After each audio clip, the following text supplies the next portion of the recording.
ആന എങ്ങോട്ടേലും കൊണ്ടുപോയാൽ ആന പ്രശ്നം ഉണ്ടാക്കും. പോകുന്ന വഴിയിൽ ആന തെറ്റും. അത് പുറത്തിരിക്കുന്ന ആളിനെ എടുക്കും. നല്ല കൈനീളം ആന. എടത്തൊട്ടി സുകുമാരനാനെന്ന് പറഞ്ഞാൽ നല്ല വഴക്കാണ് ആന. ആനയെ കൈവിട്ട് കഴിഞ്ഞാൽ കെട്ടാൻ വലിയ പാടാണ്. ഉണ്ട്. ഈ കുഴികണ്ഠൻ കിരാതനാനെ പറ്റി എന്താണ് പറയാനുണ്ട്? ഒന്ന് പറഞ്ഞാട്ടെ. നമസ്കാരം എൻ്റെ പ്രിയപ്പെട്ട എല്ലാ പ്രേക്ഷകർക്കും നമ്മുടെ സ്മാർട്ട് പ്ലസ് സഫാരിയുടെ പുതിയൊരു എപ്പിസോഡിലേക്ക് ഹൃദയപൂർവ്വം സ്വാഗതം. ഞാൻ രാജീവ് ബുധനോട്. ഇന്ന് നമ്മൾ പരിചയപ്പെടുത്തുന്നത് കൃഷ്ണൻകുട്ടി ആശ എന്ന് പറയുന്ന പ്രഗത്ഭനായ ഒരു ആന വിദ്വാനെയാണ് നമ്മളിന്ന് പരിചയപ്പെടുത്തുന്നത്. ഇദ്ദേഹമാണ് ആ പ്രഗത്ഭനായ വ്യക്തി.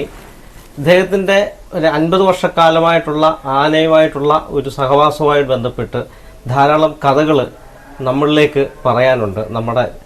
നമുക്ക് കേൾക്കാൻ ആഗ്രഹിക്കുന്ന ധാരാളം കഥകൾ, അദ്ദേഹത്തിൻ്റെ ജീവിത അനുഭവങ്ങളാണ് ഈ പറയുന്നത്.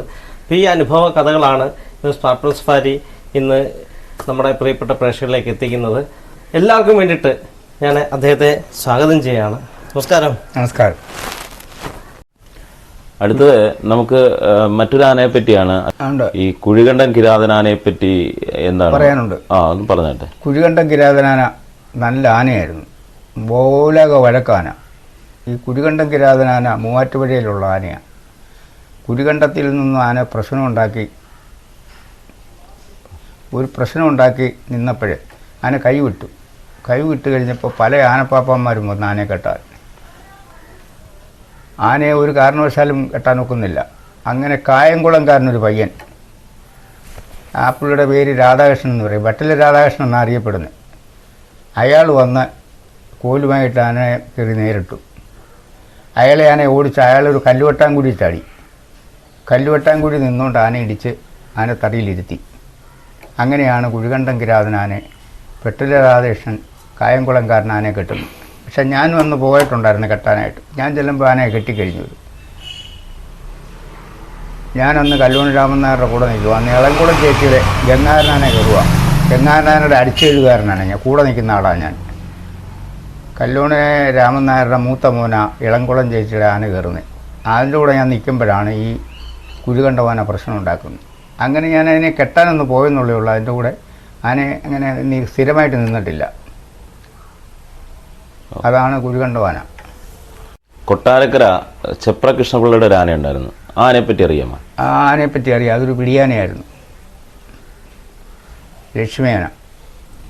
അത് നല്ല പണിയുള്ള ആനയാണ്, നല്ല പണിക്കോളുള്ള ആനയാണ്. ഒരു 100 കൊബിക്കിടിയുടെ ഒരു കഷ്ണം തടിയൊക്കെ അതിന് നിസ്സാരമായിട്ട് പിടിച്ചുകൊണ്ട് വരും ചെപ്ര കൃഷ്ണപിള്ളയുടെ ഈ ആനയുടെ കൂടെ ഞാൻ ഏതാണ്ട് 5 കൊല്ലത്തോളം നിന്നു പണിയിപ്പുകാരനായിട്ട്. അന്ന് ഈ ആനയെ കയറിക്കൊണ്ടിരുന്ന കൊട്ടാരക്കരയുള്ള ഒരു ഗംഗാധരൻ പിള്ളയാണ്. അയാളുടെ കൂടെ നിന്ന് ഞാൻ പണിയിക്കുന്ന കാലമാണ്. അങ്ങനെ ചെപ്പറ ആ കൃഷ്ണപിള്ളയുടെ ആനയും കൊണ്ട് ഞാൻ വെലങ്ങര അമ്പലത്തിൽ എഴുന്നള്ളിപ്പിന് പോയി.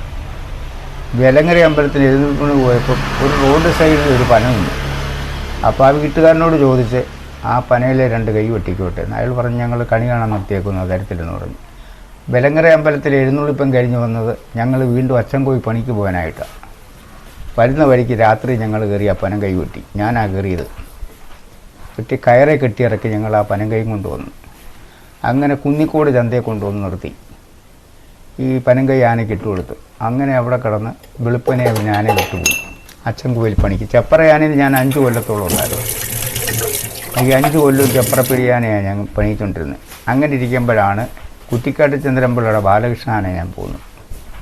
അപ്പം ഇങ്ങനെ അന്നത്തെ കാലത്ത് ഈ പണിയിപ്പുകാരുടെ കുറവ് വരുമ്പം ആനകളെ മാറി അങ്ങോട്ടും ഇങ്ങോട്ടും പണിയിക്കാൻ തന്നെ ആളുകളിങ്ങനെ കൂപ്പിലെ ആളുകൾ അന്വേഷിച്ച് വരും. ഓരോ ആനകളെയും മാറി പണിയിക്കുന്നൊരു കാലഘട്ടമാണ്.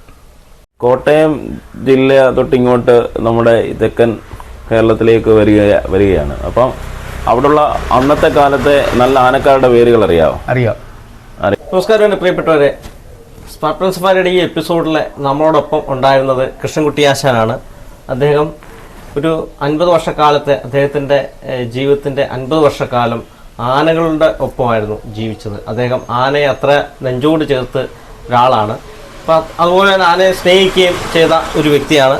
അപ്പോൾ അദ്ദേഹമാണ് നമ്മളോടൊപ്പം ഉണ്ടായിരുന്നത്. അദ്ദേഹം നമ്മുടെ പ്രേക്ഷകർക്കായിട്ട് നമുക്കായിട്ട് ഇത്രയും സമയം അനുവദിച്ചു തന്നതിനകത്ത്, അദ്ദേഹത്തിൻ്റെ വിലപ്പെട്ട സമയം നമുക്ക് കുറച്ച് നേരം മാറ്റിവെച്ചതിനകത്ത് അദ്ദേഹത്തിന് നമ്മുടെ കുടുംബാംഗങ്ങൾക്ക് എല്ലാവർക്കും വേണ്ടിയിട്ട് ഞാൻ അദ്ദേഹത്തോട് നന്ദി പറയുകയാണ്. അപ്പം നമസ്കാരം. അതുകൊണ്ട് നമുക്ക് ഇത്രയും സമയം നമ്മളൊപ്പം ചെലവഴിച്ചതിനകത്ത് വളരെ സന്തോഷമുണ്ട്. അപ്പൊ ഇനിയും നമുക്ക് ഇതുപോലെ കാണാനുള്ള അവസരം ഉണ്ടാക്കി തരണം. അപ്പം ജഗദീശന് അങ്ങക്ക് ആയുസ്സും ആരോഗ്യവും ഇനിയും തരട്ടെ. നമ്മുടെ പ്രേക്ഷകർക്ക് ഇനിയും അങ്ങിൽ നിന്നും പല കഥകളും ഇതുപോലെ കേൾക്കാനുണ്ട്. അതൊക്കെ കേൾക്കാനുള്ള അവസരങ്ങൾ അവർക്കും ഇതൊക്കെ ചെയ്യാനുള്ള ഭാഗ്യം എനിക്കും ഉണ്ടാകട്ടെ എന്ന് ഞാനും ആഗ്രഹിക്കുന്നു. അപ്പൊ വളരെ സന്തോഷം. സന്തോഷം. ശരി, ഓക്കെ.